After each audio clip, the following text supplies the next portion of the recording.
கிறிஸ்துக்களை வாழ்த்துகிறோம்.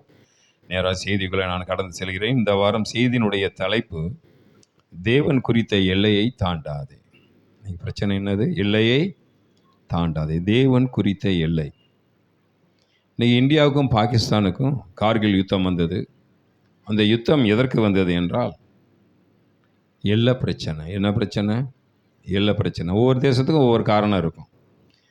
Russia Ukraine மேலே குண்டு போடுறாங்கன்னா ஏதோ ஒரு அந்த நேச நாடுகளில் அவர் சேர்றதுக்காக கோவத்தில் போட்டாங்க. இஸ்ரேல் ஹமாஸ் மேலே போடுறதுக்கு, காசா மேலே போடுறதுக்கு காரணம் இருக்குது. ஒவ்வொன்றுக்கும் ஒவ்வொரு காரணம் இருக்கும். ஆனால் இந்தியாவுக்கும் பாகிஸ்தானுக்கும், இந்தியாவுக்கும் சீனாவுக்கும் பிரச்சனை எதனால் வருதுன்னா எல்லை பிரச்சனைனால தான் வரும். நமக்கு என்ன பிரச்சனைனால வருது? பக்கத்து வீட்டுக்காரன் நம்ம வீட்டு வாலியாக தான் சாக்கடை விடுறான். அவன் வீட்டு மரம் நம்ம வீட்டுக்குள்ளே என்ன செஞ்சிருச்சு? நுழைஞ்சி இலைய போடுது.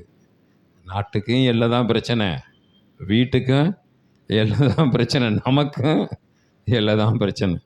அப்படி என்றால் அந்த எல்லையில் தான், அதுக்காக தான் பார்டர் செக்யூரிட்டி ஃபோர்ஸ்ன்னு சொல்லி நீங்கள் நானும் தூங்குவதற்கு காரணம்.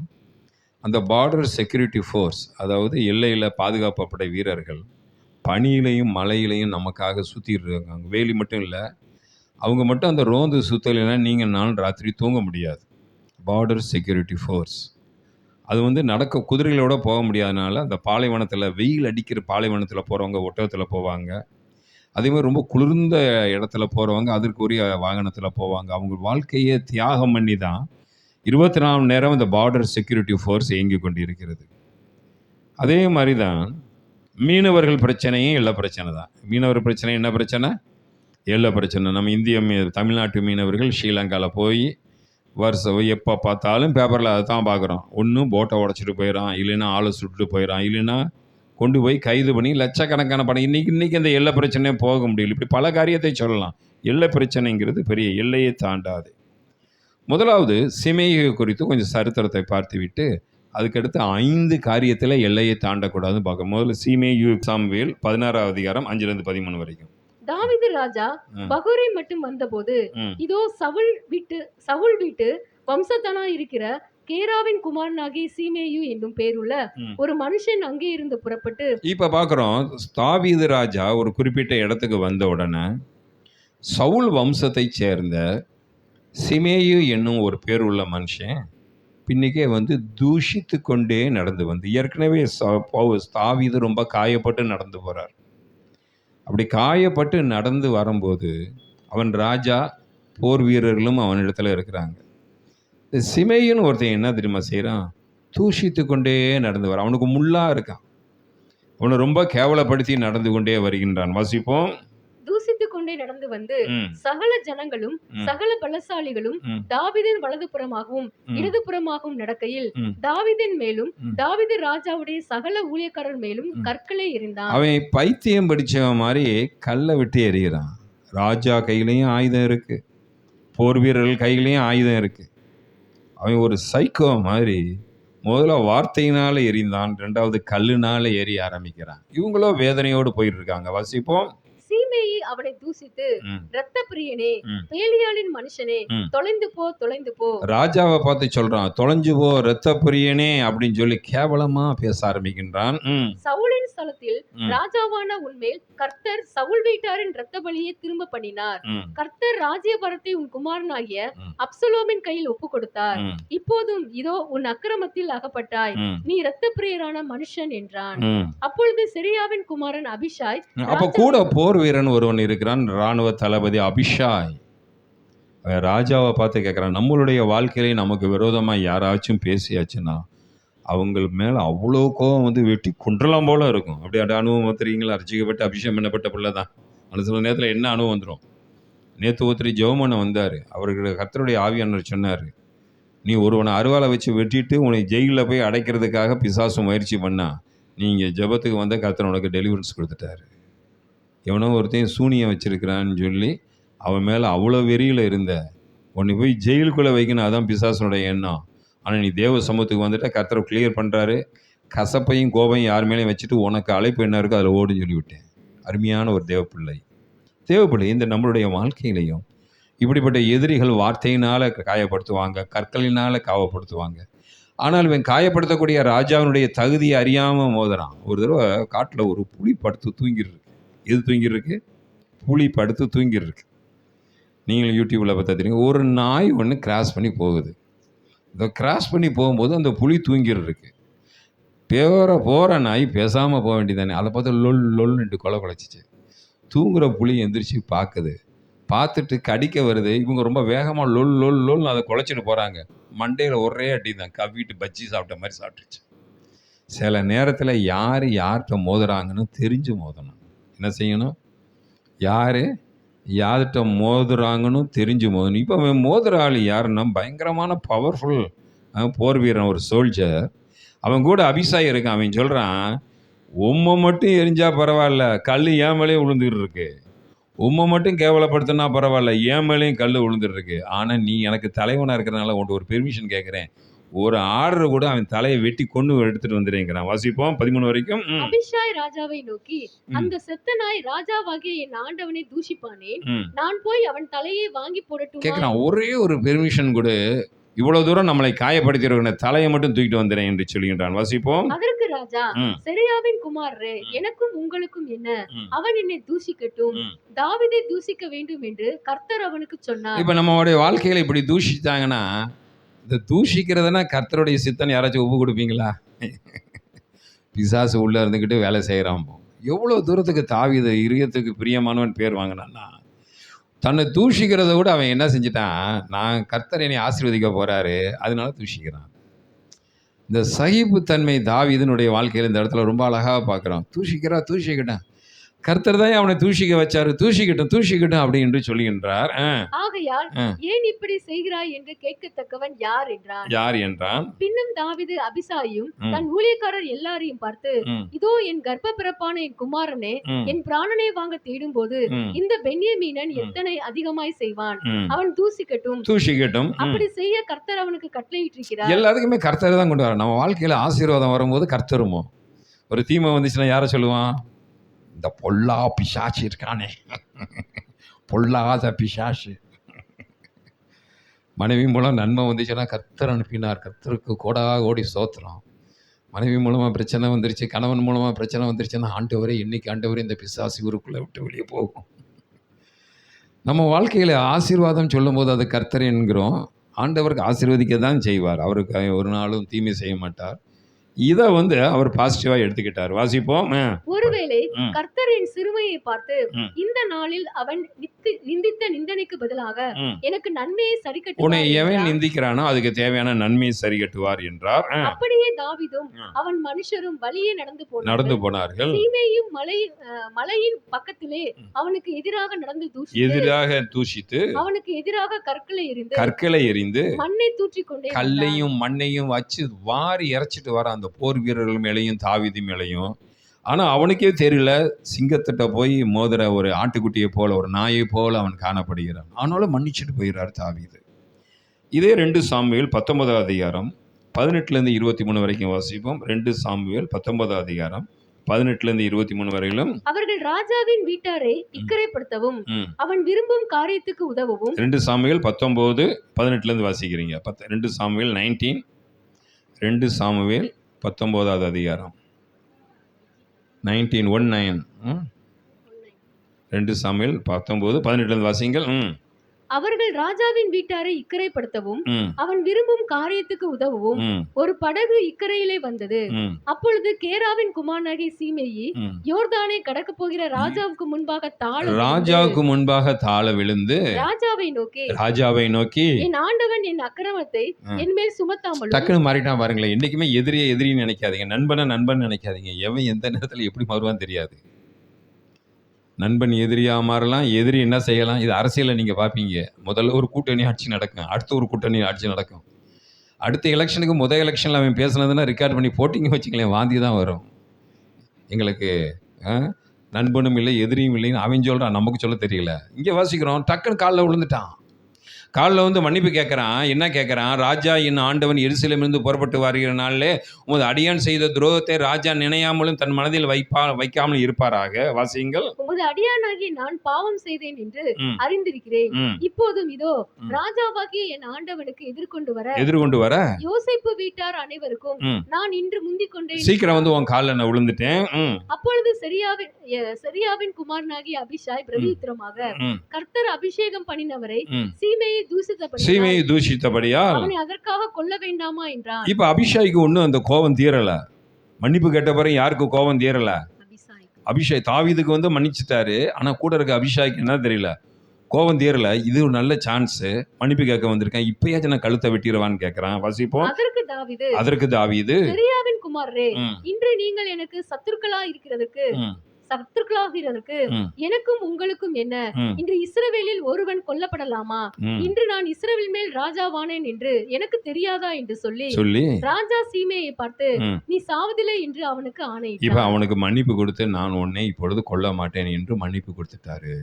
முதல்ல சீமையை குறித்து வாசிக்கிறோம். தாவீதின் மேல் அவ்வளவு கோபம் கொண்டார். ரெண்டாவது, தாவீது சீமையை மன்னிச்சிட்டார். இப்ப அப்பா வந்து மகன்கிட்ட பேசுகிறார். 1 ராஜாக்கள் 2வது அதிகாரம் 8லேருந்து 10 வரைக்கும். குடும்பத்தில் அப்பா மகன் கொஞ்சம் கலந்து உரையாடணும். அநேக பிள்ளைகள் ஃப்ரெண்ட்ஸுன்னு சொல்லி வெளியே விளையாட போயிடறாங்க. அப்பாமார்கள் வேலைன்னு சொல்லி வேலையை போய், நம்ம அருமையான ஐயா போன தடவை வந்து செய்தி கொடுத்தாரு பார்த்தீங்களா, அந்த ஐயா சொன்ன ஒரு வார்த்தை, கணவர்கள் மனைவிக்கு காதை கொடுங்க, பெற்றோர்கள் பிள்ளைகளுக்கு நேரத்தை கொடுங்க. 2 பாயிண்ட், அருமையான பாயிண்ட் என்ன செஞ்சார் சொல்லிட்டு போனார். இப்போ என்ன பிரச்சனை?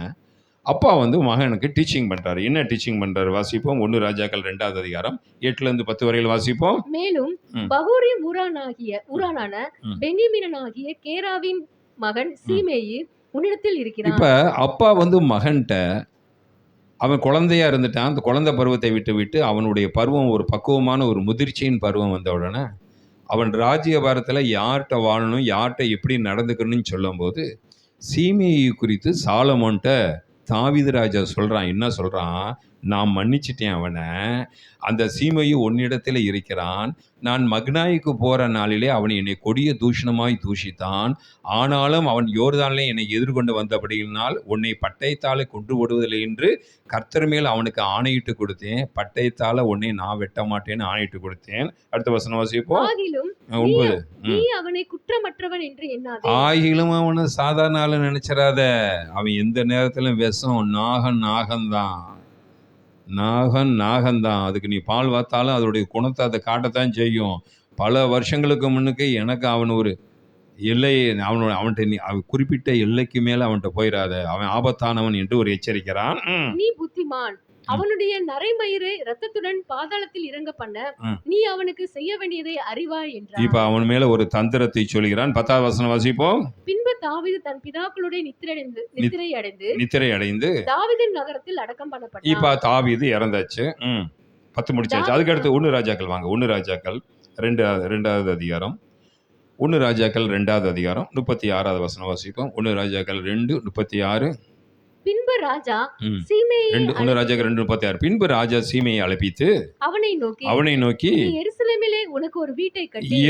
சாலமோன் சொல்றான், நீ எப்படிப்பட்டவன் எனக்கு தெரியும்டா, ஆனாலும் உனக்கு நான் ஆசீர்வதிக்கிறேன். சீமைக்கு ஒரு வீட்டை கட்டி அங்கே இருந்து எங்கேயும் வெளியே போகாமல் அங்கே தானே குடியிரு. நீ வெளியே போய் கீதரோன் ஆற்றை கடக்கும் நாளில், நீ கீதரோன் ஆற்றை என்னைக்கு நீ கடப்பாயோ நீ சாகவே சாவாய். அந்த ஆற்றை நீ என்னைக்கு எல்லையை தாண்டுகிறாயோ அன்னைக்கு உன் வாழ்க்கை முடிஞ்சிச்சு. கர்த்தருடைய ஆவியானவர் நம்மளோடு இடைப்பட்டு கொண்டிருக்கிறார். உன் எல்லையை நீ தாண்டாத வரைக்கும் உனக்கு ஆபத்து இல்லை. கார் ஓட்டும் போது நான் டூ வீலர் ஓட்டு வரும்போது என் எல்லையை, நான் போயிட்டு இருந்த ட்ராக்கை தாண்டி கொஞ்சம் பள்ளம் இருக்குல்ல, எல்லையை தாண்டினேன். அது அடுத்தவனுடைய ட்ராக்கு. அவனும் என்னை காட்டிலும் அதிக ஸ்பீடாக வந்திருக்கிறான். அடித்து தள்ளினதில் எங்களுக்கு ஆக்சிடெண்ட்டு. தேவ பிள்ளையே, இப்போ அவர் எல்லைக்குரிய குறிக்கிறான். இன்றைக்கி நான் சொல்கிறேன், 5 காரியத்தில் நான் எல்லைக்குரிய போட போகிறேன். 5-6 காரியத்தில். முதல்ல தான் உங்களுக்கு சப்ஜெக்ட், இனி ஃபுல்லாக வேகமாக ஓட்டிடுவேன்.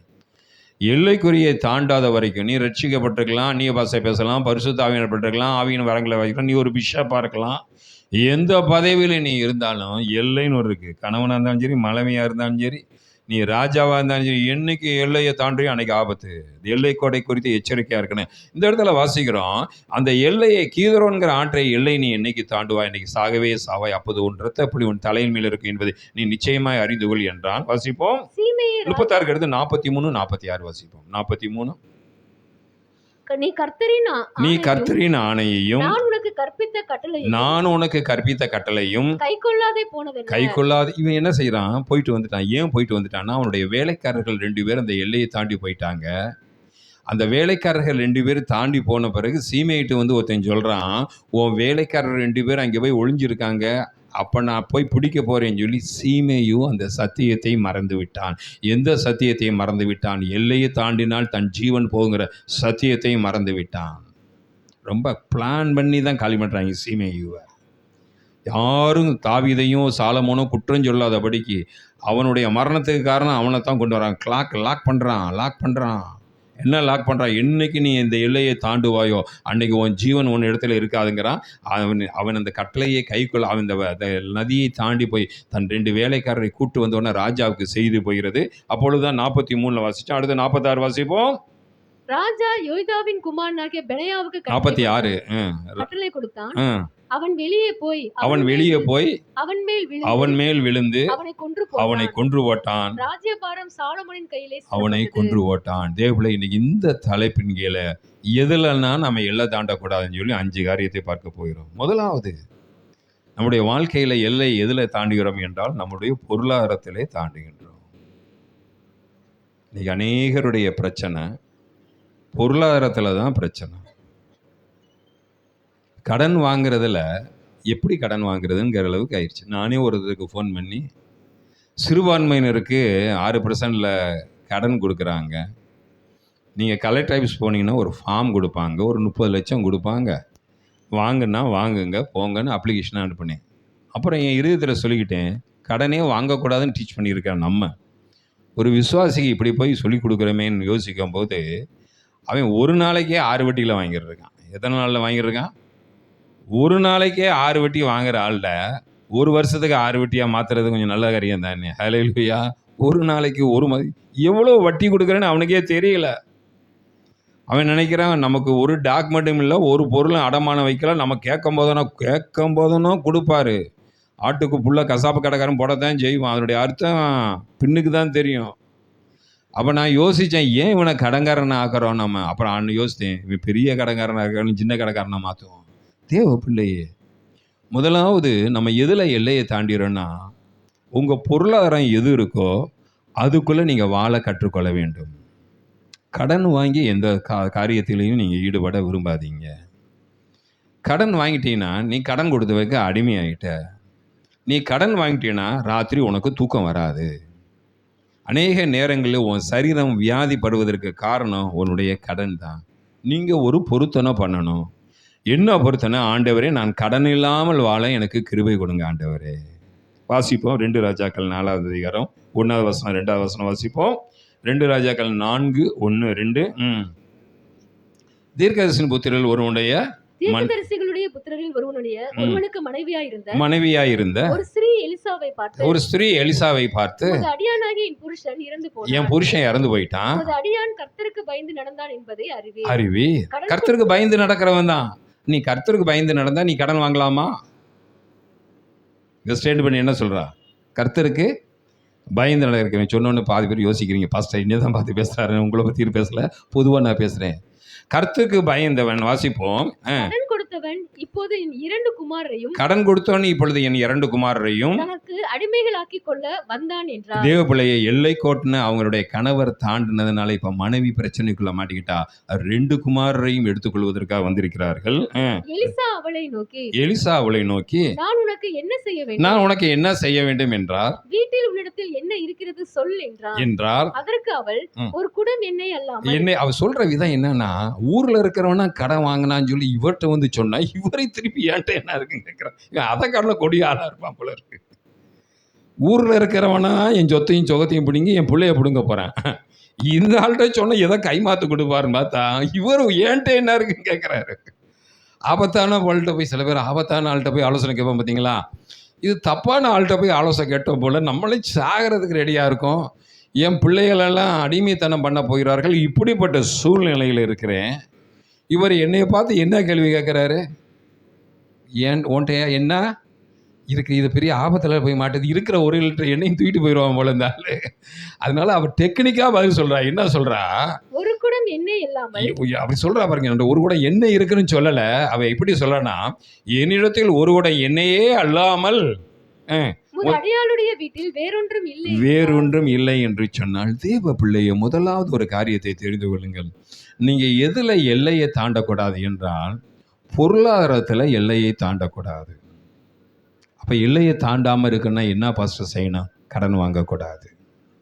சில புத்திசாலிகள் என்ன செய்கிறாங்க, கடன் வாங்கக்கூடாதுங்கிற தியாலஜி வச்சுட்டு தேவையை சுருக்குறாங்க. அதுவும் தப்பு. பாஸ்டர் நீங்கள் என்ன சொல்கிறீங்கன்னே புரியல பாஸ்டர் எனக்கு.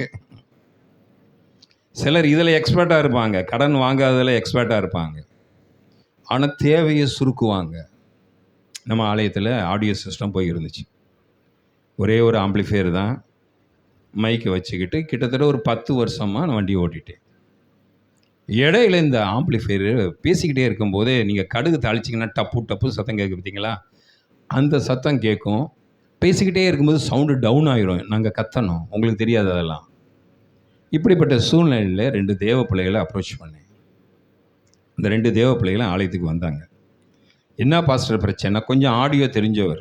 என்ன பாஸ்டர் பிரச்சனை? எப்பா, எங்கள் ஆலயத்தை நடத்திக்கிட்டு இருக்கோம், பிரசங்கம் பண்ணிக்கிட்டு இருக்கும்போதே சவுண்டு கீழே போயிடுது, பிரசங்கம் பண்ணும்போது சில டப்பு டப்பு சத்தம் கேட்குது.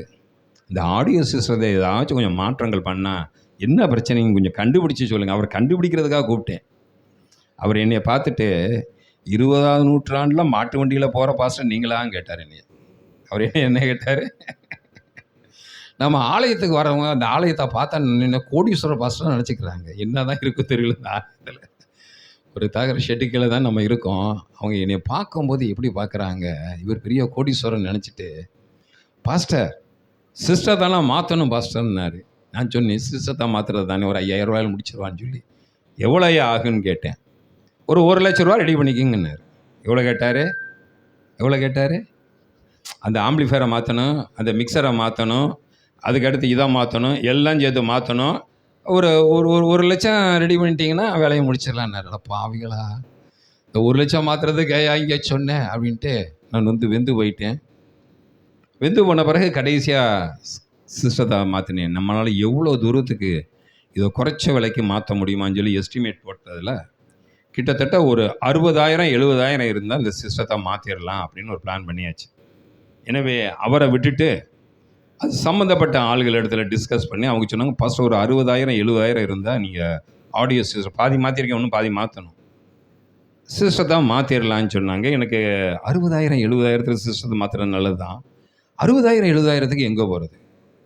நம்ம ஆலயத்தில் வரக்கூடிய காணிக்கையை காட்டிலும் எனக்கு செலவு அதிகமாக இருக்குது. ஏன்னா எங்கள் அண்ணன்கள் 2 பேருக்கு நான் வாடகை கொடுக்கணும், கமர்ஷியல் கரண்ட் கொடுக்கணும், அதுக்கடுத்து என்ன செய்யணும், மியூசிஷியனுக்கு காசு கொடுக்கணும், பாடகருக்கு காசு கொடுக்கணும், வர்ற கெஸ்ட்டுக்கு காசு கொடுக்கணும், பல விதமான காரியங்கள் இருக்கிறது. ஆனால் கர்த்தர் சொல்லிட்டாரு, இதுக்காக உன் சபையில் ஒரு ஸ்பெஷல் ஆஃபரிங் கூட வாங்காத, ஜனங்கள் மேலே பாரத்தை வைக்காதேன்ட்டார். இப்போ எவ்வளோ தேவைப்படுது? என்னது எவ்வளோ தேவைப்படுது? 60,000 மேலே தேவைப்படுது. 60,000 தேவைப்படுதுன்னு வச்சுங்களேன். சபைகளையும் இதை குறித்து ஒரு ஸ்பெஷல் அனௌன்ஸ்மெண்ட் கொடுக்காத, ஜனங்களை ஜெபம் மட்டும் பண்ண சொல்லு. சரின்னு சொல்லி ஒவ்வொருத்தரையும் நான் செயல்பட ஆரம்பிச்சிட்டேன். எலக்ட்ரானிக்ஸ் இன்ஜினியர்ட்டு அதை வேலை பார்க்க சொல்லிட்டேன், விலையை பார்க்க ஆரம்பிச்சேன்னு வாட்ஸ்அப்பில் எல்லாம் பார்த்துட்டேன். டோட்டலாக பார்க்கும்போது ஒரு 60,000 இருந்தால் ஓரளவுக்கு இந்த சிஸ்டத்தை மாற்றலான்னு முடிவு வந்துச்சு. அந்த நேரத்தில் எனக்கு ஒரு ஃபோன் கால். என்ன ஃபோன் கால்? பாஸ்டர், உங்கள் ஆடியோவில் நான் ஏதாச்சும் உதவி பண்ணணுமான்னு ஒரு ஃபோன் கால். நான் நினச்சேன் அவர் உதவி பண்ண ஒரு 5,000 கொடுத்து ஓச்சி விட்டுருவார் அப்படிப்பட்டாருன்னு நினச்சேன்.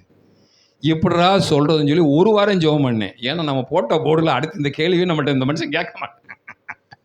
சில பேர் ஒரு ஆள் கிடச்சா திருப்பதிக்கு மொட்டை அடிக்கிற மாதிரி அடித்து விட்டுருவோம். நான் சொன்னேன், இவர் கேட்டது நல்லது தான், ஆனால் எஸ்டிமேஷனை கேட்டால் ஏன்டா இந்த ஆள்கிட்ட கேட்டோன்னு ஆயிரும். சில பேர்கிட்ட அப்படி தான் கேட்கற கூடாது. ஏரோது ராஜா மகளை பார்த்து நான் உனக்கு என்ன செய்ய வேண்டும் கேட்டது தான் பெரிய தலைவலி ஆயிடுச்சு, கழுத்தை விட்டு கொடுக்கணுன்ட்டு. அது மாதிரி எனக்கு என்ன பயனா, நம்ம மேலே இவ்வளோ மரியாதையை வச்சு நம்மளை பார்த்து உனக்கு என்ன செய்ய வேண்டும்னு ஒரு மனுஷன் கேட்குறானே, இந்த மனுஷன்ட்ட 60,000 சொன்னால் என்ன ஆகணும்? ஒரு வாரம் அந்த ஆள்கிட்ட சொல்கிறதுக்காக நான் வெயிட் பண்ணிக்கிட்டு ப்ராசஸ் நடக்குது.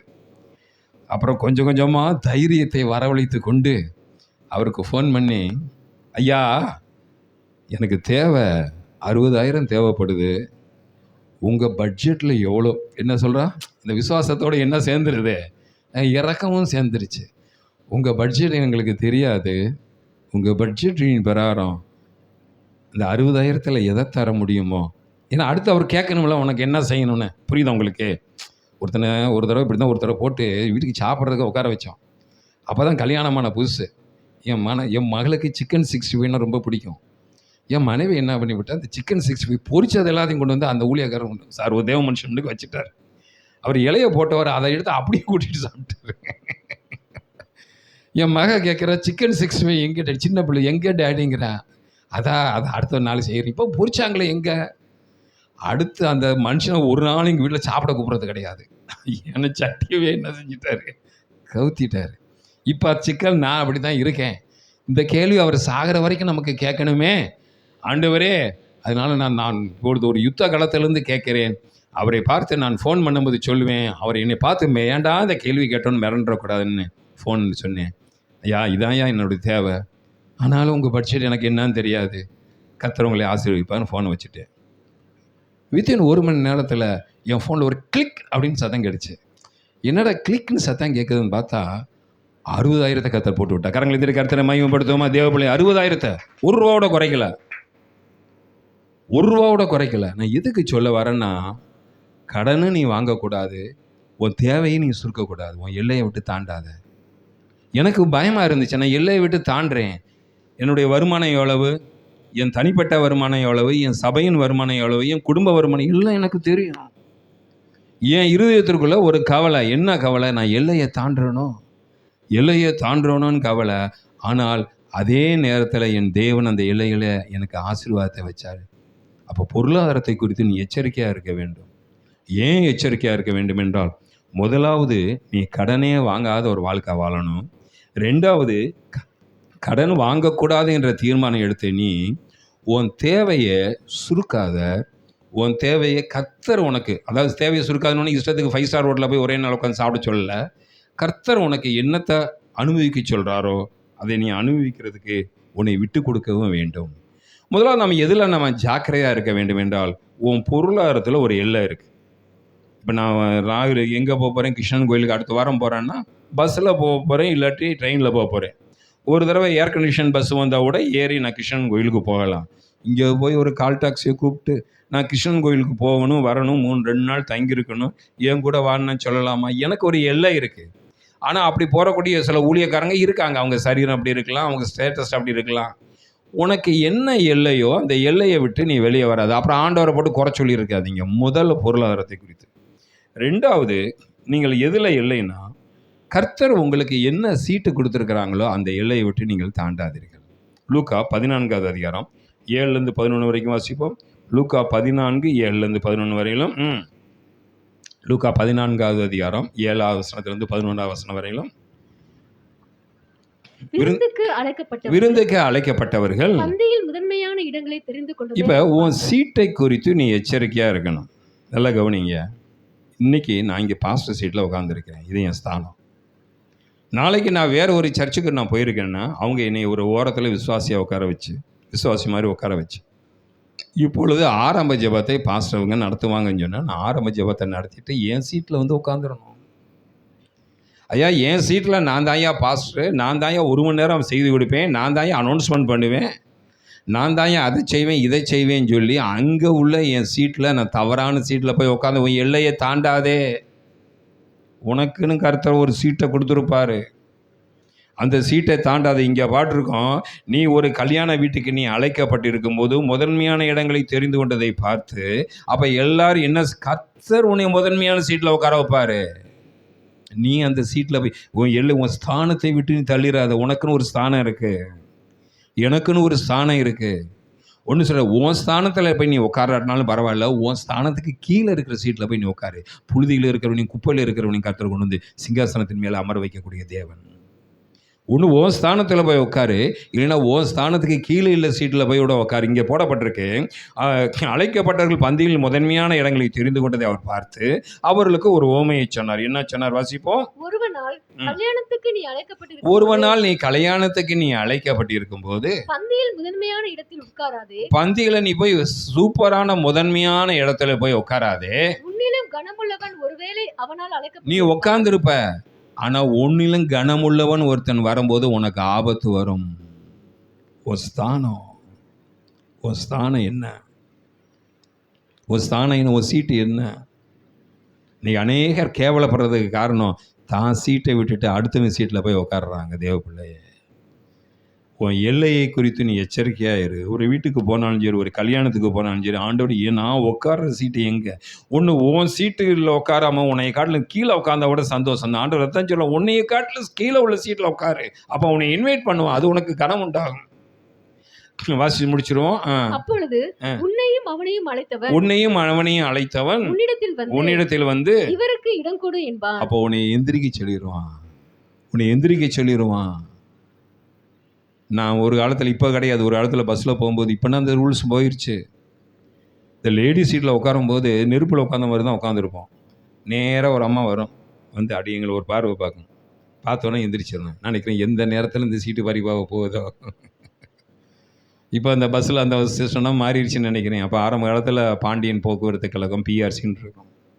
அதில் அந்த லேடி சீட்டில் நாங்கள் உட்காருவோம், காலேஜ் படிப்போம், உட்காரும் போதே நினச்சிட்டு இருப்போம் எந்த நேரத்தில் இந்த சீட்டை தூக்க போகிற ஆளுங்களோ. நேராக வந்து நிற்போம், அந்த அம்மா அப்படி ஒரு பார்வை பார்க்கணும். ஒன்றும் சொல்ல, அது ஒரு பார்வை தான். நாங்கள் கீழே எழுந்திரிச்சிடணும். தேவ பிள்ளையோ சில பேர் பார்ப்பாங்க, இதில் எதுக்கு வம்பு, நம்ம நின்றுக்கிட்டே இருக்கோம், நிற்கிற ஆளுங்களும் உண்டு. உன்னுடைய ஸ்தானத்தை, உன் எல்லையை மட்டும் நீ கேர்ஃபுல்லாக இரு. உனக்குன்னு கர்த்தர் என்ன ஸ்தானத்தை வச்சிருக்கிறவை. 11 வரைக்கும் வாசியுங்கள். அப்பொழுது நீ வெட்கத்தோடு தாழ்ந்த இடத்துக்கு போக வேண்டியது இருக்கும். நீ அழைக்கப்பட்டிருக்கும் போது போய் தாழ்ந்த இடத்தில் உட்காரு. அப்பொழுது உன்னை அழைத்தவன் வந்து, சிநேகிதனே உயர்ந்த இடத்தில் வாரும் என்று சொல்லும் போது உன்னுடனே கூட பந்திருந்தவர்களுக்கு முன்பாக உனக்கு கனம் உண்டாகும். தன்னைத்தான் உயர்த்துகிறவன் கர்த்தர் உன்னை உயர்த்துகிறவர். உன்னை எந்த சீட்ல உட்கார வைக்கணும் அவருக்கு தெரியும், எந்த சீட்டில் உட்கார வைக்கணும் அவருக்கு தெரியும். உன்னை சரியான நீ ஆயத்தமாயிட்டீன்னா கர்த்தர் கொண்டு போய் கரெக்டாக உட்கார். சாலமன் என்னைக்காச்சும் கேட்டாரா சிங்காசனத்தில் உட்கார்றதுக்கு? சாலமன் அம்மா கேட்டாங்களா சிங்காசனத்தில் உட்கார்றதுக்கு? அங்கிருந்த தீர்க்கதரிசியுடைய வேலை தான் இது. தீர்க்கதரிசி தான் சாலமன் அம்மாவை பார்த்து, பஸ்ஸேவலை பார்த்து, அறிவு எட்டவளா நீ இருக்கியே, அந்த ராஜாவுக்கு பிறகு ஓ மகன் தான் நீ சிங்காசனத்தில் உட்காரணும், நீயும் அறிவில்லை, உன் மகனுக்கும் அறிவில்லை, அவனாச்சும் சின்ன பையன், இங்கே உட்காராம எவனோ ஒருத்தன் வந்து உட்காந்துருக்கான்னு கொண்டு போய் கர்த்தர் உட்கார வைப்பார். ஆடு மேய்க்கிற தாவீதை கொண்டு போய் சீட்டில் உட்கார வச்சாரு, கழுதையை மேய்க்கிற சவுலை கொண்டு போய் சிங்காசனத்தில் உட்கார வச்சாரு. நீ ஆயத்தம் ஆயிட்டேன்னா கர்த்தர் உன்னை உட்கார வைப்பார் அந்த சிங்காசனத்தில். மனிதர்கள் இந்த சிங்காசனத்தில் உன்னை உட்கார வைக்க மாட்டாங்க. தன்னைத்தான் தாழ்த்துகிறவன் உயர்த்தப்படுவான், தன்னைத்தான் தாழ்த்துகிறவன் உயர்த்தப்படுவான். தன்னைத்தான் உயர்த்துகிறவன் தாழ்த்தப்படுவான். இன்னொரு சம்பவத்தை சீக்கிரமாக வாசிப்போம். மத்தேயு 23ஆம் அதிகாரம் 1வது வசனம், 2வது வசனம், 6வது வசனம், 7வது வசனம் வாசிச்சுட்டு இன்னொரு ஏசாயா 14 போவேகமாக. மத்தேயு 23:1. பின்பு இயேசு தம்முடைய சீசர்களை நோக்கி 2வது வசனம் வாசிங்க. வேதபாரகரும் பரிசேயரும் மோசேயினுடைய ஆசனத்தில் உட்கார்ந்திருக்கிறார்கள். அந்த மோசேயின் ஆசனத்தில் ஒருத்தன் உட்காந்துட்டானா அவனுக்கு ஒன்றுமே செய்ய முடியாது. இன்னைக்கு நான் சொல்கிறேன், மோசேயின் ஆசனத்தில் ஒரு மனுஷன் உட்காந்துட்டானா அவன் தலையில் கூட நான் கை வச்சு ஜெபம் பண்ண மாட்டேன். எந்த ஊழியக்காரங்க தலையிலையும் கை வச்சு நான் ஜெபம் பண்ண மாட்டேன். அவங்க ரொம்ப ஜெபம் பண்ண சொன்னாங்கன்னா ஷோல்டரில் வைப்பேன். அவங்களே பார்த்து என் தலையில் கை வைனா தான் வைப்பேன். ஏன்னா அவன் உட்காந்துருக்கிற சீட்டு மோசையின் சீட்டில் போய் உட்காந்துட்டாரு. அந்த மோசையின் சீட்டுக்கு உட்காரதுக்கு முன்னுக்கே நீ மோல்டு ஆயிரணும். அந்த சீட்டில் உட்காந்துட்டா ஒன்றும் செய்ய முடியாது. அதான் சொல்கிறாங்க, வேதபாரகரும் பரிசேயரும் மோசையின் சீட்டில் உட்காந்துட்டாங்க. 6வது வசனம் 7வது வசனம் வாசிப்போம். விருந்துகளில் முதன்மையான இடங்களையும், ஜெப ஆலயங்களில் முதன்மையான ஆசனங்களையும், சந்தை வெளிகளில் வந்தனங்களையும், மனுஷரால் ரபி ரம்பி என்று அழைக்கப்படுவது எல்லாம் பெருமை. ஏசாயா 14 போயிடுவோம். இப்போ வேதபாரகர் பரிசாயரை குறித்த வரைக்கும் அவங்களுக்கு அந்த சீட்டு பிரச்சனை தான். ஏசாயா 14 12லேருந்து 15 வரைக்கும் வாசிச்சுட்டு அடுத்த சம்பவத்துக்குள்ள போயிடும் சீக்கிரமாக. ஏசாயா 14 12 13 14 15 வாசிப்போம். அதிகாலையின் மகனாகிய விடுவெளி. இப்ப லூசிஃபர் விழுந்து போனதுக்கு ஒரே காரணம், பரலோகத்துக்குள்ள கூட பாவம் பிரவேசிக்க முடியுமா? இதான் எனக்கு ஆச்சரியம். எதுக்குள்ள பிரவேசிச்சுதான் பாவம்? நம்ம சபைக்குள்ள பாவம் வந்துச்சான்னு கேட்குறோம். பரலோகத்துக்குள்ள பாவம் வந்துடுச்சு. என்ன பாவம் வந்துடுச்சு? லூசிஃபர் அவன் ஒரு தேவதூதன், ஆராதனை ஒர்ஷிப்பின் லீடர். இந்த லூசிஃபரை குறித்து வாசிக்கிறோம். அதிகமாலை மகனாகிய விடிவெளியே, நீ வானத்திலிருந்து விளை ஜாதி ஈனப்படுத்தி நீ தரையில் விட்ட தாழ்த்தப்பட்டாயே. 15 வரைக்கும் சீக்கிரம், 13 வருஷங்க. அடுத்து, நான் வானத்துக்கு ஏறுவேன், நான் வானத்துக்கு ஏறுவேன், தேவனுடைய நட்சத்திரங்களுக்கு மேலாக என் சிங்காசனத்தை என் உயர்த்துவேன். சிங்காசனத்துக்கு எல்லையை தாண்டி விட்டார். தேவப்பிள்ளை, உங்களுக்குரிய எல்லை. ஒரு இடத்துக்கு போறீங்களா? இன்னைக்கு இந்த சர்ச்சுக்கு நான் வந்திருக்கேன்னா இங்கே என் சீட்டு எது? அடுத்து நான் ஒரு சர்ச்சுக்கு போறேன்னா எனக்கு அங்கே ஒரு சீட்டு எது? அடுத்து ஒரு கூட்டத்துக்குள்ளே போறேன்னா ஆண்டவர் எனக்கு வச்சிருக்க சீட்டு எது? தேவப்பிள்ளை, உன் எல்லையை மட்டும் நீ கரெக்டாக கண்டுபிடிச்சிட்டேன்னா எந்த இடத்துல நீ வெக்கப்பட்டு போவது இல்லை. உன் எல்லையை மட்டும் கரெக்டாக கண்டுபிடிங்க. வாசிங்க, 15 வரைக்கும் வாசி முடிங்க. வடபுறங்களில் உள்ள ஆராதனை கூட்டத்தின் பர்வதத்திலே வீற்றிருப்பேன் என்றும், நான் மேகங்களுக்கு மேலாக உன்னதங்களில் ஏறுவேன், உன்னதமானவருக்கு ஒப்பாவேன் என்றும் நீ உன் இருதயத்தில் சொன்னாயே. ஆனாலும் நீ அகாதமான லூசிஃபரை குறித்து வாசிக்கிறோம். அவன் ஸ்தானத்தை விட்டு வெளியே போயிட்டான். தேவப்பிள்ளையே, கர்த்தர் உங்களுக்கு எனக்கு என்ன ஸ்தானத்தை வைத்திருக்கிறாரோ, என்ன சீட்டு வச்சிருக்கிறாரோ அந்த எல்லையை விட்டு வெளியே போயிடாதீங்க. இது பெரிய காரியங்கள், பெரிய காரியங்கள். நான், செந்தில்குமார், ராஜசேகர், இவங்கன்னா ஃப்ரெண்ட்ஸு. இவங்கெல்லாம் கூடி ஜெபம் பண்ணுவதற்காக ஒரு இடத்துல ரேஸ் கோர்ஸில் போய் உட்காருவோம். அப்போ முதல் ஜெபம் யார் ஆரம்பிக்கிறது? யார் லீடர்ஷிப் எடுக்கிறது? எல்லோரும் ஒரே வயசு, எல்லோரும் ஒரு ஆவிக்குரிய வாழ்க்கையில் ஒன்றா தான் இருப்போம். ஆனால் நான் இந்த ஜெபத்தை ஆரம்பிக்க மாட்டேன். அமைதியாக இருப்பார். ராஜசேகர் அவர் ஆரம்பிக்க மாட்டார், மனோகர் அவர் ஆரம்பிக்க மாட்டார். ஒரு 5 நிமிஷம் அமைதி காக்கப்படும். 5 நிமிஷம் கழித்து யாருமே ஆரம்பிக்கலைன்னு தெரிஞ்ச பிறகு செந்தில்குமார் லீடர்ஷிப் எடுத்து ஜெபத்தை ஆரம்பிப்பார். அவருக்கு பிடிச்ச பாட்டை பாடுவார், அவருக்கு பிடிச்ச ஜெப குறிப்பை கொடுப்பார். நாங்கள் எல்லாம் ஜெபம் பண்ணிட்டு வருவோம். அடுத்த நாள் ஒரு வீட்டில் கூடுவோம், இதே 5 பேர் முழங்கால் படிடுவோம். 5 நிமிஷம் அமைதி காப்போம். யார் தலைமை எடுக்கிறதுன்னு நல்லா கவனிங்க. உங்களை காட்டிலும் சீனியர் ஒரு இடத்துல இருக்கிறார் என்றால், ஜூனியராக இருக்கிற நீ அங்கே ஜெபம் பண்ணாதே. முதல் ஜெபத்தை உன் ஸ்தானத்தை விட்டுறாத, உன் ஸ்தானத்தை விட்டுறாத. நீ ரட்சிக்கப்பட்டு 1 வருஷம்தான் ஆகிருக்கும், உன் கூட இருக்கிறவன் ரட்சிக்கப்பட்டு 5 வருஷமாக இருப்பான். நீ அவனை ஓவர்டேக் பண்ணிவிட்டு நீ ஜெபத்தை எடுத்தே வச்சுக்க, அவன் சாகிற வரைக்கும் உனக்காக தனி ஜெபத்தில் நிற்க மாட்டான். யாரையும் ஓவர்டேக் பண்ணிடாதீங்க. ஒரு மனம் வேணும்னா ஓவர்டேக் பண்ணிடாதீங்க. அந்த 5 பேரில் நாங்கள் திருப்பி திருப்பி திருப்பி அவருக்கு தான் முக்கியத்துவம் கொடுப்போம். அடுத்து அவர் ஆப்ஷன், அடுத்து திருப்பி வேறு 5 பேர் கூடுவோம். கூடி திருப்பி லீடர்ஷிப் எடுக்கணும். திருப்பி கிட்டத்தட்ட ஒரு 10 நிமிஷம் அமைதி காக்கப்படும். அமைதி காக்கப்பட்டு அங்கே ஒரு அக்கா இருப்பாங்க, ரீட்டா அக்கா, அவங்க ஆரம்பிப்பாங்க. அவங்க ஆரம்பிக்கிறதுக்கு 5 நிமிஷம் நாங்கள் டயத்தை கொடுப்போம். சரியாக உன் எல்லையில் நீ இருக்கணும். தேவப்பிள்ளையே, இன்றைக்கி சர்ச்சுக்கு வராரு, சர்ச்சுக்கு வந்தேன்னா ரமேஷ் நீ உட்காந்துரு, நான் அனௌன்ஸ்மெண்ட் சொல்கிறேன், நான் ஜெபம் பண்ணுறேன். இல்லை, இங்கே வந்த பிறகு நான் எல்லாத்தையும் லீட் பண்ணிவிட்டு மைக்கை கொடுத்து, பிரதர் 9:15 ஆரம்பிக்கிறீங்களா, ஒரு 10:20 முடிக்கிறீங்களா? தேவ பிள்ளையே, ஸ்தானத்தை விட்டு நீ போகாத. ரொம்ப ஜாக்கிரதையாக இருக்கணும் ஆவிக்குரிய வாழ்க்கையில். நீ வெளுத்ததுன்னா பாலுன்னு நினைக்கிற, அவன் ரட்சிக்கப்பட்டான், பரிசுத்தமாக்கப்பட்டான், நம்ம என்ன செஞ்சாலும் அவன் இல்லை, நோ, நெவர் நெவர்.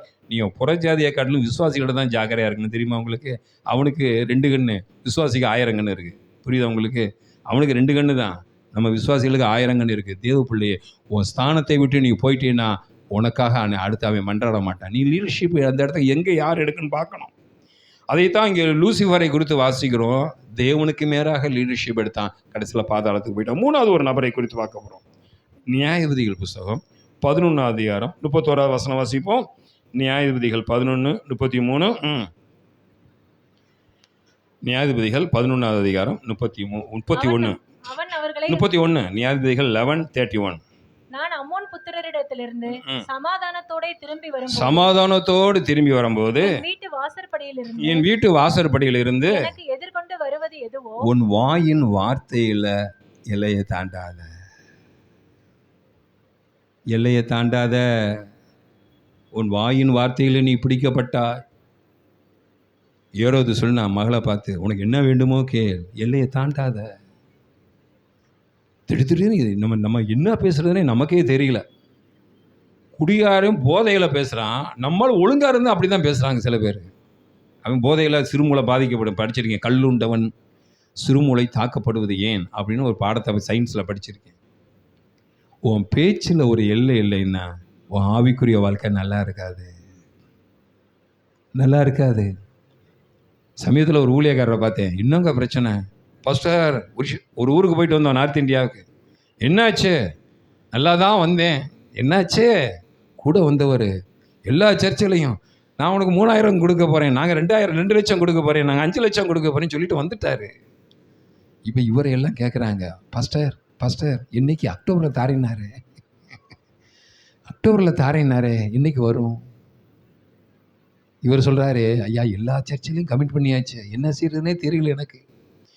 அவருக்கு ஹிந்தி தெரியாது, அவன் என்னை தான் ஹிந்தி தெரியும். என்கிட்ட கேட்குறான், என்ன செய்கிறது? வாயின் வார்த்தைகளை எல்லையை தாண்டாத, உன்னால் முடியாட்டி பேசாமல் வாயை பற்றிக்கிட்டு கேவலப்பட்டு போகாத.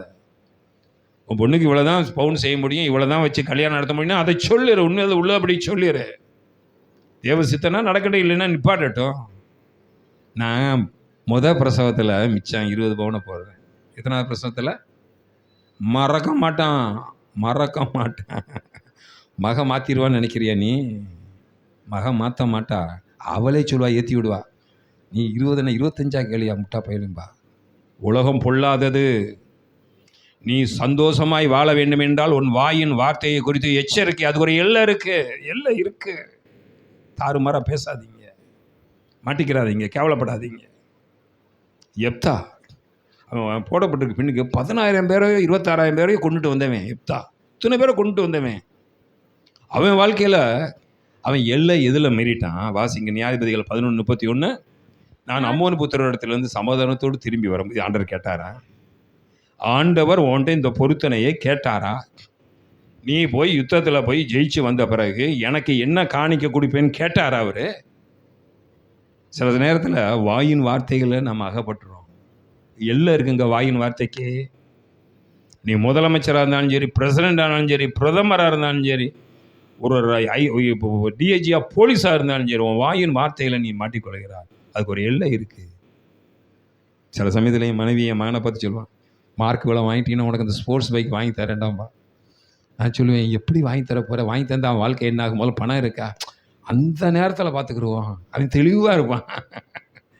சொன்னீங்களே நீ என்கிட்ட கேட்குறான், அம்மா அப்புறம் வாங்கி சொன்னாங்கல்ல என்கிட்ட, இந்த மார்க் எடுத்தா பாஸ் பண்ண சொன்னாங்களே, சொல்லிடக்கூடாதுல்ல.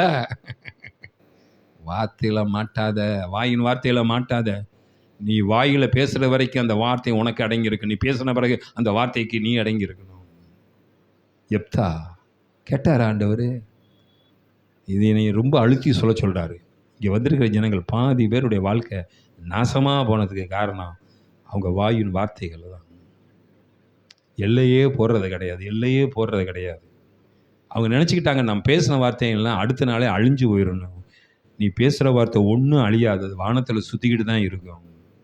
எத்தனை வருஷம் ஆனாலும் நீ எழுதின எழுத்து கூட அழிச்சிடலாம், நீ பேசின வார்த்தையை அழிக்க முடியாது. நம்ம என்ன நினச்சிருக்கோம், எழுத்து தான் ரெக்கார்டு. சொத்து பதியும் போது வார்த்தையில் பதிகிறோம், எதில் பதிகிறோம்? சொத்து பதியும் போது வார்த்தை. அந்த காலத்தில் வார்த்தையில் பதிஞ்சு ஒழுங்காக இருந்தான். என் சொத்தை இவருக்கு நான் கொடுக்கிறேன், 2 பேர் கையை பிடிச்சி ஒருத்தனை சாட்சி வச்சு முடிச்சுட்டு போமா, அவன் ஒழுங்காக இருக்கான். இன்றைக்கி பக்கா டாக்குமெண்ட்ஸ் எழுதினாலும் இன்றைக்கி ஏமாற்றிடுறோம். ஏன் சொத்தை எழுதி வாங்குகிறோம்? எழுத்து நிரந்தரமானது, வார்த்தை மறைந்து விடும். ஆனால் வேதத்தில் என்ன தெரியுமா இருக்குது? எழுத்தை கூட கிழிச்சிடலாம், வார்த்தை மறையாதது, அது வானத்திலே இருக்கும். உன் வாயின் வார்த்தையில் எல்லையை விட்டுறாத. உற்சாகத்தில் விட்டுருவாங்க. இப்போ நானே ஸ்டேஜுக்கு வந்தோடனே ஸ்டேஜில் ஆர்வத்தில் சில நேரத்தில் இமோஷனில் ஒரு உங்களனா ஒரு மோட்டிவேட் பண்ணுற வேதத்தில் சில வார்த்தைகளை தவறாக விட்டுருவோம். இது ஸ்டேஜில் நடக்கக்கூடிய சில காரியங்கள். வாயின் வார்த்தையில் எல்லை இருக்குது, எல்லை இருக்குது. அதனால தான் இன்றைக்கி புல்பிட்டு ஏறும்போது நான் எல்லோரும் கேர்ஃபுல்லான ஆளை பார்த்து ஏற்ற வேண்டியதாக இருக்குது. எல்லை இருக்குது. வாயின் வார்த்தையில் நீ எல்லையை மீறிட்டுனா அது உனக்கு ஆபத்தாக போயிடும். தேவப்பிள்ளையே, ஆபத்தை வேறு எங்கேயும் இல்லை, உன் நாக்கில் தான் இருக்குது. நான் குடும்பத்திலே அதை தான் சொல்கிறேன், நாக்கில் தான் இருக்குது. நீ பேசுகிற வார்த்தைகள்.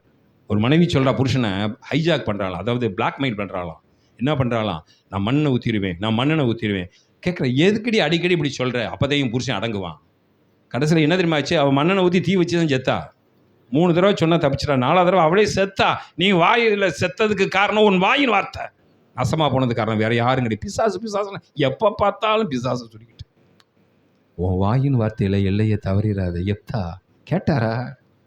உன் வீட்டிலேருந்து யார் வருவா? நான் சொல்லுங்கள். இருக்காங்க விஜயலட்சுமி வீட்டுக்கு போகிறீங்க, உங்கள் 2 பிள்ளையும் விட்டுட்டு வரீங்க. நீ வீட்டுக்குள்ளே நுழைஞ்சா உங்களுக்கு வரவேற்க யார் வருவா? பக்கத்து வீட்டு மாமியா வரும். வாயின் வார்த்தையை குறித்து எச்சரிக்கையார். யோவான் 11:43 வாசிப்போம். யோவான் 11:43. யோவான் 11:43. இவைகளை சொன்ன பின்பு லாசருவே வெளியே வா என்று உரத்த சத்தமாய் கூப்பிட்டார். இப்ப இயேசு கிறிஸ்துவுடைய வாயின் வார்த்தை எல்லையை தாண்டினதை போல சில நேரத்தில் இருக்கும். சில நேரத்தில் எல்லையை தாண்டின மாதிரி வார்த்தையை நீ பேச வேண்டும் என்றால் அது தேவனுடைய வெளிப்பாடு கிடைக்கணும்.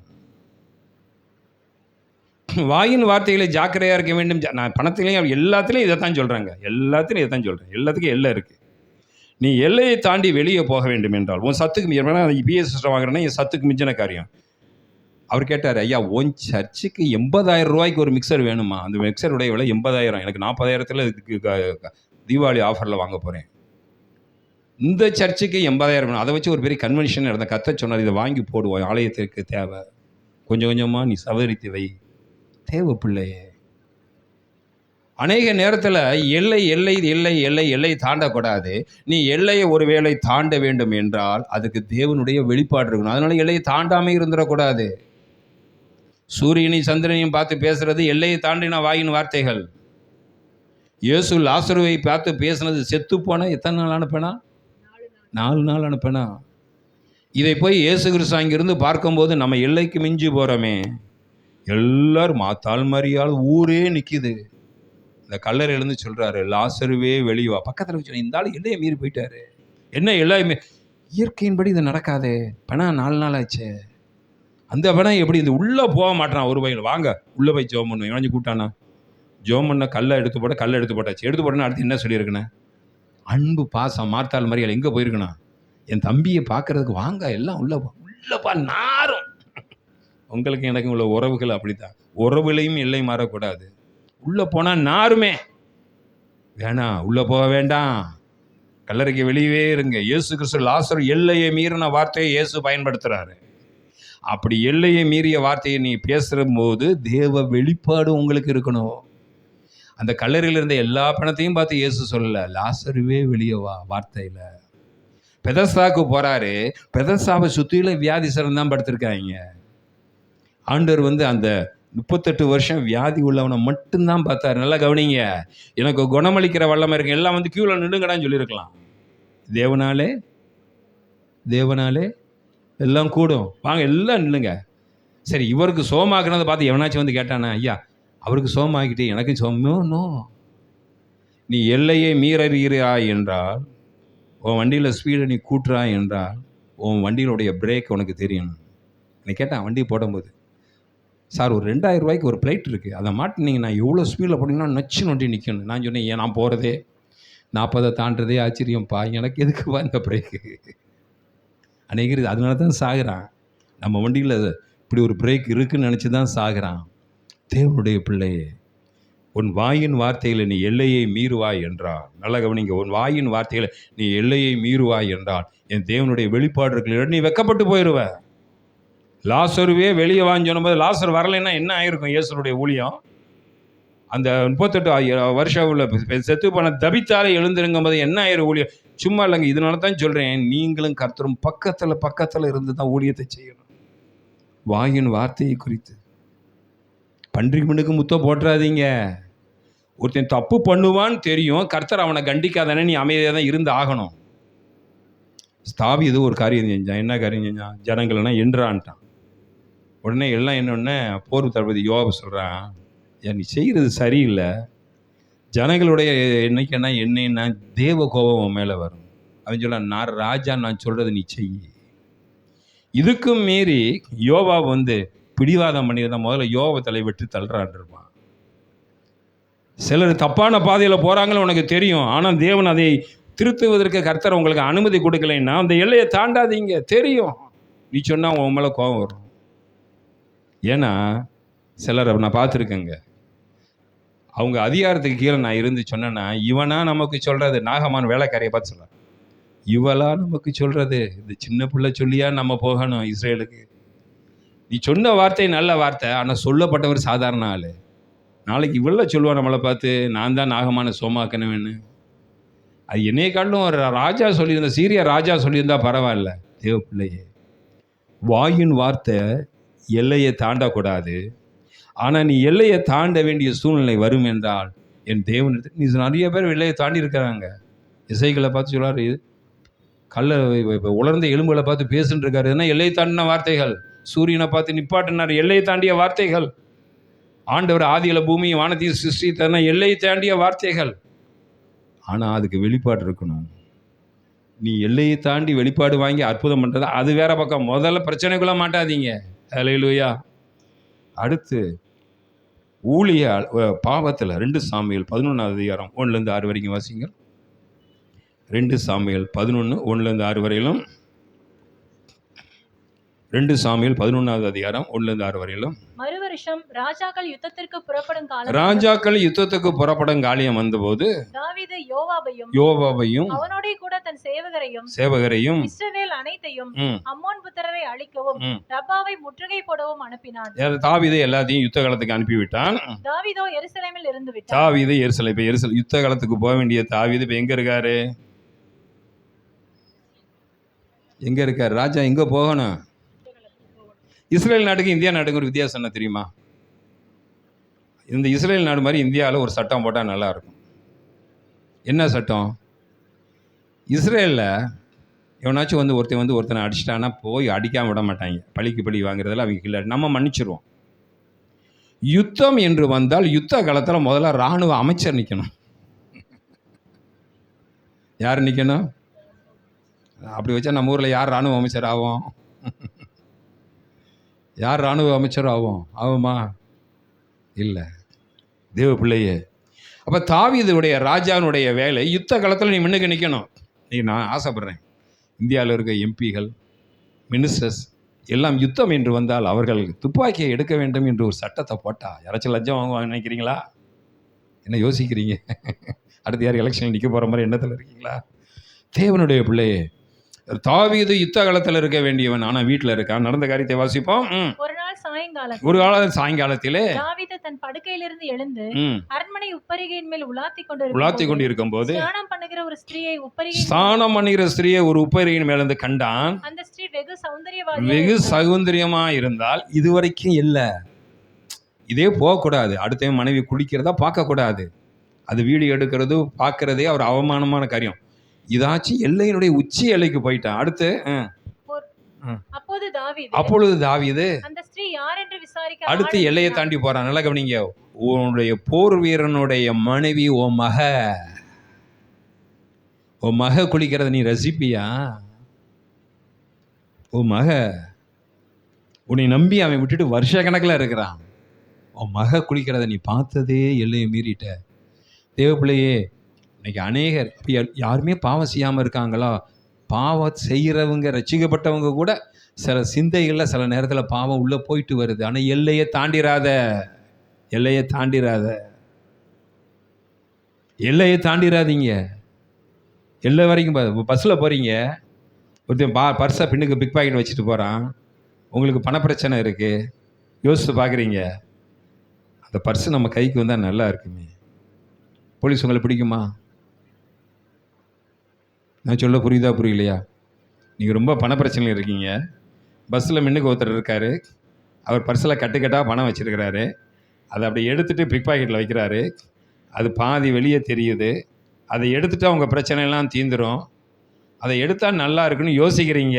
போலீஸ் உங்களை பிடிக்குமா? பிடிக்காதா? பிடிக்குமா? ஏன் பிடிக்குது? ஏன் பிடிக்குது? உன் யோசனை எப்படி போலீஸுக்கு தெரியும்?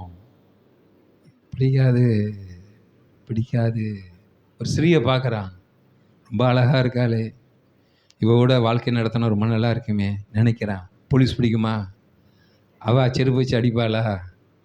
இல்லை, எல்லை இருக்கு.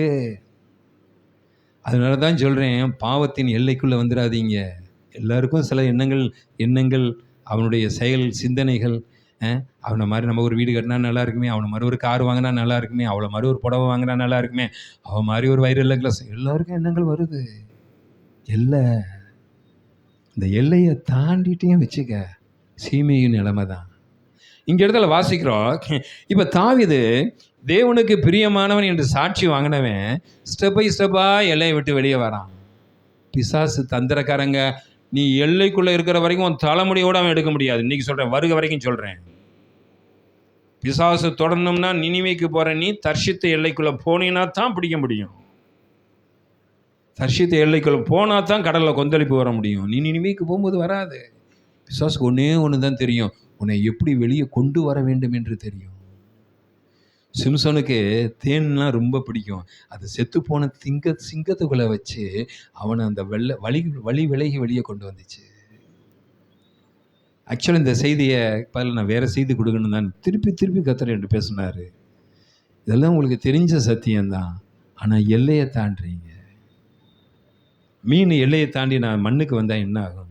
மண்ணில் இருக்கிற மிருகங்கள் தண்ணிக்குள்ளே எல்லையை தாண்டி உள்ளே போனால் என்ன ஆகும்? தண்டவாளத்திலேயே போடுற ட்ரெயின் ஒரு நாள் எத்தனை நாளைக்கு இதே பாதையில் போகிறது? ஒரு வேறு பாதையில் போகலான்னா ட்ரெயின் தண்டவாளத்தை விட்டு இறங்கினா என்ன ஆகும்? உன் எல்லையை குறித்து ஜாக்கிரதையாக இரு. உன் பார்வை, உன் பேச்சு, உன் செயல் ஜாக்கிரதையாக இருக்கணும். நல்லா கவனிங்க. இந்த எல்லைங்கிறது பெரிய காரியம். நமக்கு கோபம் ஆத்திரம் வந்துச்சுன்னு வச்சுங்களேன், எல்லையை மட்டுமா தாண்டுறோம், இந்தியாவையே தாண்டிடுறோம், அமெரிக்காவையே தாண்டிடுறோம். தேவப்பிள்ளை அப்புறம் திரும்பி நீ வர்றதுக்கு பல நாட்கள் ஆகும். தாவீதை குறித்து வாசிக்கிறோம். இருதயத்துக்கு ஏற்றவன், பல முறைகளை உடைச்சவன். தேவனுடைய ஆலயத்தில் ஒர்ஷிப் தான் முக்கியம்னு சொல்லி பலிபீடத்தை நிறுத்தி ஒர்ஷிப் அவன் இசைக்கருவிகளை கொண்டு வந்தவன் தாவீது. எல்லா ராஜாக்களும் பழின்னு சொல்லி ஆட்டையும் மாட்டையும் வெட்டியிருந்தாங்க. தாவீது சாலமோனோட பார்க்குறோம். ஆனால் தாவீது தான் இசைக்கருவிகளை ஆலயத்தில் கொண்டு வந்து ஆண்டவரை ஆராதிக்கக்கூடிய இருதயத்துக்கு ஏற்றவன். அவனுக்கும் ஒரு ஆபத்து காத்திருந்துச்சு. என்ன இல்லை, முதல்ல தான் மகன் மாதிரி இருக்கிறவ குளிக்கிறத பார்க்குறான். ரெண்டாவது அவள் அழகை ரசிக்கிறான். சரி, இதோடு நின்றுருந்தா கூட என்ன வந்திருக்காது? இதோட எல்லையை கொஞ்சம் தாண்டிட்டார், ஆனாலும் என்ன வந்திருக்காது? பிரச்சனை வந்திருக்காது. அதுக்கடுத்து என்ன செய்கிறார்? வாசிப்பான். சாரி, கால் அனுப்பினான். அவள் எலியாமின் குமாரத்தையும் முந்தின வருஷம் வாசிங்க 11:3 வாசிங்க. அப்போது தாவீது அந்த ஸ்திரீ யார் என்று விசாரிக்க ஆள் அனுப்பினான். பார்த்தீங்களா? எல்லை எப்படி தாண்டுதே? அவள் யாரா? போய் பார்த்துட்டு வாடான்னு போர் வீரன் அனுப்புகிறான். கர்த்தருடைய ஆவியானவர் எதற்கு இருக்கிறார் என்றால், இப்படி எல்லையை நீ தாண்டும் போது உன்னை எச்சரிக்கிறதுக்காக இருக்கிறார். எப்போ பார்த்தாலும் ஆசீர்வாதம் கொடுக்குற ஆண்டவர், ஆசீர்வாதம் கொடுக்குற ஆண்டவர் நினச்சிருக்காதீங்க. ஆண்டவர் உங்களுக்கு எச்சரிக்கை கொடுக்குறாரு, உங்களை நேசிக்கிறாருன்னு அர்த்தம்.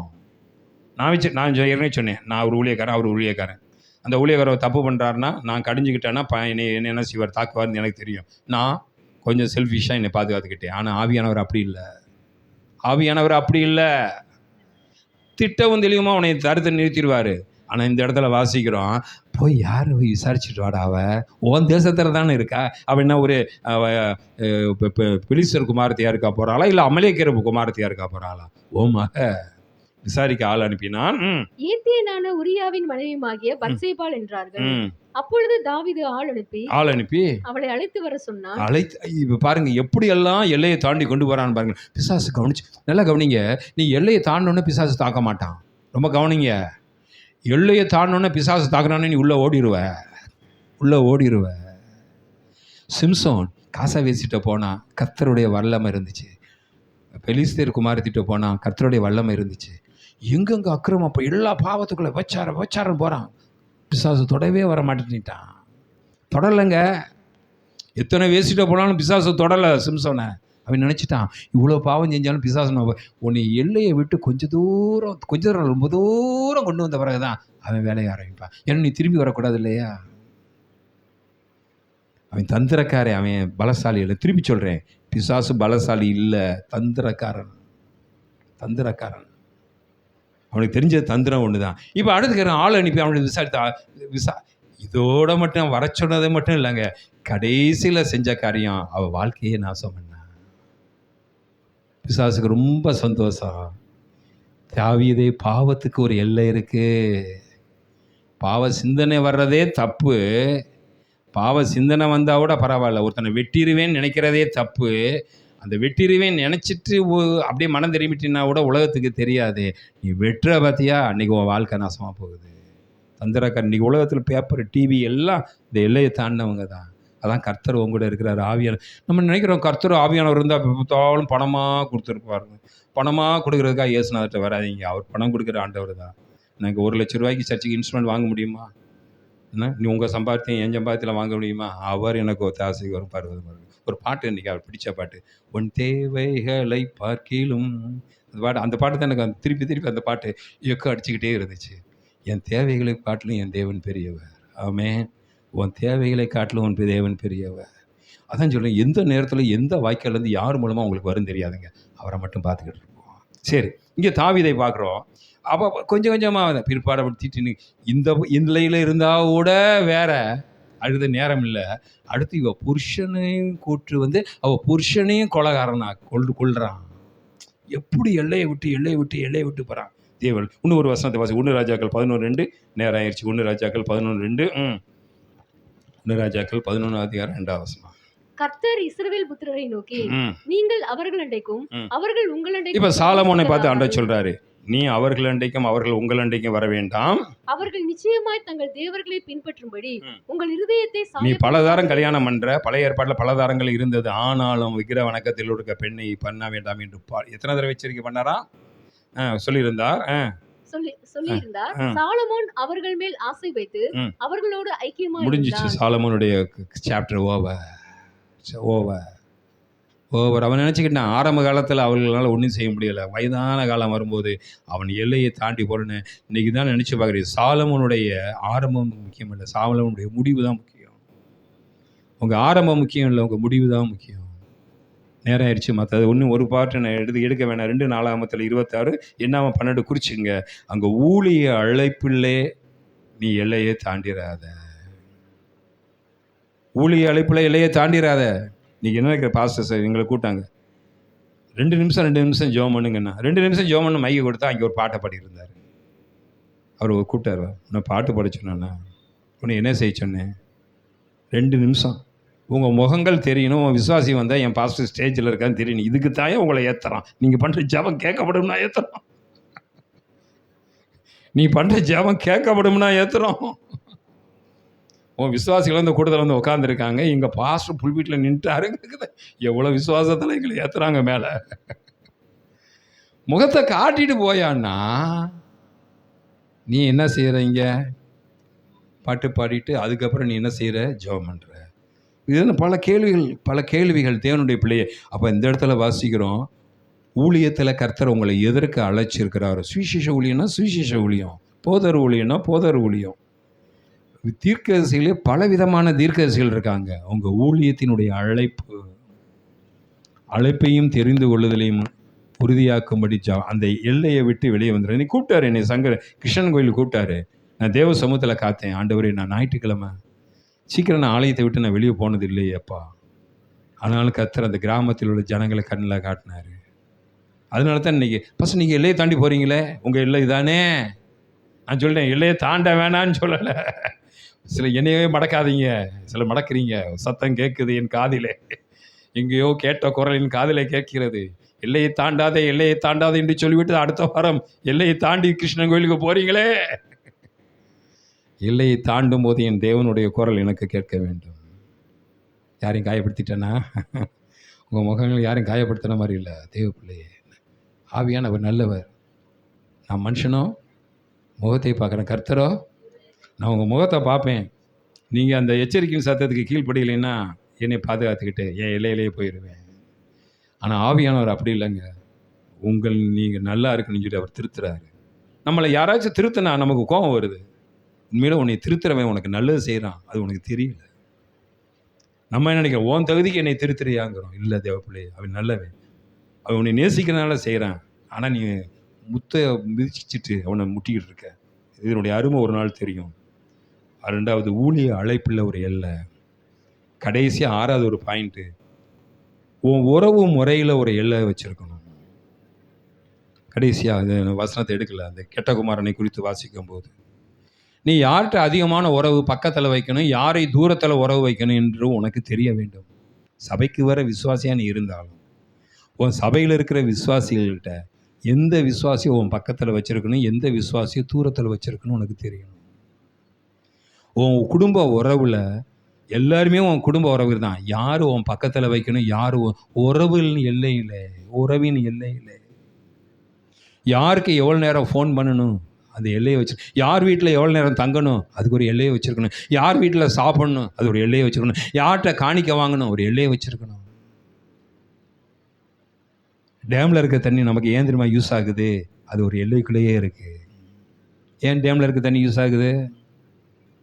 டேமில் இருக்கிற தண்ணியெல்லாம் டேம் கட்டாமல் விட்டுருந்தா என்ன இருக்கும்? தண்ணியெல்லாம் போயிருக்கும். அது ஒரு எல்லையை போட்டு, அதுக்கு ஒரு கதவை போட்டு, எப்போ மக்களுக்கு பஞ்சம் வருதோ அப்போ டோரை திறந்து விடலாம். ஒரு எல்லையை போடாட்டி நீ நானும் தண்ணிக்கு கஷ்டப்பட்டு இருக்கணும். வெயில் காலத்தில் அந்த டேமில் இருக்க தண்ணியெல்லாம் உனக்கு எனக்கு திறந்து விடப்படுகிறது. அந்த தண்ணிக்கு ஒரு எல்லையை போட்டு வைக்கிறாங்க. கடலுக்கு எல்லையை போட முடியாது. ஆனால் கர்த்தர் கடலுக்கு எல்லையை போட்டிருக்காரு, பைபிளில் இருக்குது. இம்மட்டும் வா, இதுக்கு மேலே வராத என்று கர்த்தர் எதற்கு கட்டளையிட்டு இருக்கிறாரா? கடலுக்கு எல்லையை போட்டிருக்காரு. நீங்கள் நான் கடலுக்கு எல்லையை போட முடியுமா? ஒரு ஊரில் போட்டாங்க, சுனாமி எங்களை தாக்கக்கூடாதுன்னு சொல்லி ஒரு 15 அடி உயரத்துக்கு கல் கட்டியிருக்கான். அறிவு விட்டவனே, சுனாமி வந்தால் 15 அடியா, அது 50 அடியை தாண்டிட்டு வரும். நீ நானும் எல்லை போட முடியாது. என் தேவனும் சரியான எல்லையை போடுற நேரம் ஆயிடுச்சு. நீ கர்த்தர் நம்மளோடு பேசிய காரியம் என்ன தெரியுமா? பிரசங்கம் உங்களுக்கு நினச்சிடாதீங்க. பாதி பேர் நினச்சிருக்கீங்க பாஸ்டர் உங்களுக்கு. எனக்கு பிரசங்கம் யாருக்கு? பிரசங்கம் யாருக்கு பண்ணியிருக்கேன்? இப்போ தான் கண்ணாடியை கழட்டி பேசுகிறேன். யாருக்கு பண்ணியிருக்கேன்? உங்களுக்கு நினச்சிக்கிட்டீங்களா? எனக்கு பண்ணதை உங்கள்கிட்ட ஷேர் பண்ணிக்கிட்டேன். தேவ பிள்ளையே, நம்ம அநேக நேரத்தில் எல்லையை தாண்டி போய் அடி வாங்கி உபத்திரப்பட்டது நல்லது. இதனாலும் பிரமாணங்களே, எத்தனை தடவையா நீ எல்லையை தாண்டி போய் உன் மனைவிட்டையும் உன் புருஷன்ட்டையும் உன் பிள்ளைகிட்டையும் திட்டு வாங்குற. அது ஒரு அதுக்கு ஒரு எல்லை இல்லையா? எல்லையை தாண்டி போய் அடி வாங்குறதுக்கு ஒரு எல்லை இல்லையா? நான் இன்னும் கோபமாக பார்க்குறீங்க. இன்னைக்கு செய்தி எப்படி இருக்குன்னு எனக்கே தெரியல. எல்லையை தாண்டி போய் அடி வாங்குறதுக்காச்சும் ஒரு எல்லையை வச்சுக்கோங்க. ஸ்கூலில் இருக்கும்போது இந்திய மாஸ்டர் இருக்கார். அவர் பக்கத்தில் போகிறதுக்கு முன்னாடியே எங்கள் கால் 2 ஆடும். ஏன்னா எங்களுக்கு முன்னுக்கு இருக்கிறவங்க அடிப்பார், எரும மாட்டு அடித்த மாதிரி அடிப்பார். இப்போ நான் பேரண்ட்ஸ் சண்டைக்கு போயிடுவீங்க. அப்போ அப்படி உருட்டிக்கிட்டு நாங்கள் அங்கே நிற்போம். ஹோம்ஒர்க் செய்யலாம் க்யூவில் நிற்பாட்டி ஒருத்தனை அடிக்கிற அடியில் அவன் தவுசரில் இருக்கிற சாக் பீஸ் பவுடரில் பறக்கும். அங்கங்கே அது உச்சா போயிட்டு இருக்குங்க. நான் சொல்கிறேன், அடிக்கிறதுல ஒரு எல்லை இருக்கா ஐயா? இப்படி அடிக்கிறீர எரும மாட்டு அடித்த மாதிரி.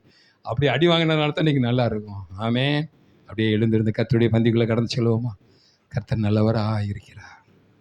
தேவ பிள்ளை, எல்லாத்துலேயும் எல்லை வச்சு எல்லாத்தையும் பழகும்போது ஜாக்கிரதையாரு. யார்கிட்ட எந்த எல்லை வரைக்கும் போகணும் என்பதை நீ குறித்து ஜாக்கிரதையாரு. வெளுத்ததெல்லாம் பால்னு இருக்காத ஒரு நிமிஷம் கண்களை மூடி நம்ம கர்த்தருடைய பந்திக்குள்ளே பங்கு பெற போகிறோம். கர்த்தர் நல்லவராக இருக்கிறார். வெளியேறப்பட்ட ரத்தம் அவர் நமக்காக எல்லையை தாண்டி சிலுவையில் போய் ரத்தத்தை